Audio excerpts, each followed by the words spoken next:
আৰু আজি ৰাম মন্দিৰৰ প্ৰাণ প্ৰতিষ্ঠাৰ বৰ্ষপূৰ্তি দেশৰ লগতে ৰাজ্যৰ ভিন্ন প্ৰান্তত প্ৰাণ প্ৰতিষ্ঠাৰ বৰ্ষপূৰ্তি উদযাপন মহানগৰীৰ বশিষ্ঠাশ্ৰমত 1,11,111 গছি বন্তি প্ৰজ্বলন কৰা হয়। ৰাম সেৱক যুৱ সমিতিৰ উদ্যোগত আৰু বৃহত্তৰ বশিষ্ঠবাসীৰ সহযোগত প্ৰজ্বলন কৰা হয় বন্তি।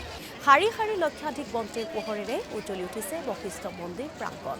সমবেত হৈছে হাজাৰ হাজাৰ ভক্তপ্ৰাণ ৰাইজ। মহানগৰীৰ 2 নম্বৰ মঠঘৰীয়াতো উদীয়মান যুৱ সংঘৰ উদ্যোগত 3,000 বন্তি প্ৰজ্বলন কৰা হয়। ইফালে মঙলদৈতো বিশ্ব হিন্দু পৰিষদৰ উদ্যোগত ৰাম জানকী মন্দিৰ প্ৰাংগণত সহস্ৰাধিক বন্তি প্ৰজ্বলন কৰা হয়। ৰঙিয়াতো ব্যতিক্ৰম নহয়। ৰঙিয়াতো বিশ্ব হিন্দু পৰিষদ আৰু বজৰং দলৰ কাৰ্যকৰ্তাই 20,000 চাকি জ্বলাই উদযাপন কৰে ৰাম মন্দিৰৰ প্ৰাণ প্ৰতিষ্ঠাৰ বৰ্ষপূৰ্তি। ৰঙিয়া মিল ৰোডৰ হনুমান মন্দিৰৰ পথছোৱাত বন্তি প্ৰজ্বলন অনুষ্ঠানত উপস্থিত থাকে স্থানীয় বিধায়ক ভৱেশ কলিতা।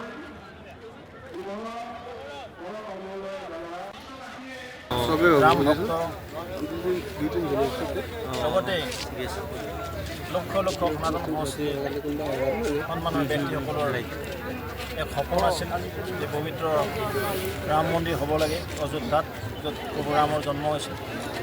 আৰু বৈভৱ ৰাম মন্দিৰ, পৰম পবিত্ৰ ৰাম মন্দিৰ আজিৰ এই পবিত্ৰ তিথিত যোৱা বছৰ সমগ্ৰ জনতাৰ মংগলৰ কাৰণে এই ৰাম মন্দিৰ প্ৰাণ প্ৰতিষ্ঠা হৈছিলে ৰামলালাৰ। আজি দ্বিতীয় বৰ্ষপূৰ্তি উপলক্ষে মই সকলো সন্মানৰ ৰাইজক শুভেচ্ছা জনাইছোঁ, প্ৰভু ৰামৰ ওচৰত জনাইছোঁ। হয়, দৰং জিলা বিশ্ব হিন্দু পৰিষদে আমি যোৱাবেলি প্ৰাণ প্ৰতিষ্ঠাত 1,12,000 বন্তি প্ৰজ্বলন কৰিছিলোঁ। আৰু তেতিয়া আমি মনস্থ কৰিছিলোঁ যে অহা বছৰ মানে 2025ত এইবেলি আমি বন্তি প্ৰজ্বলন কাৰ্যসূচী ল'ম।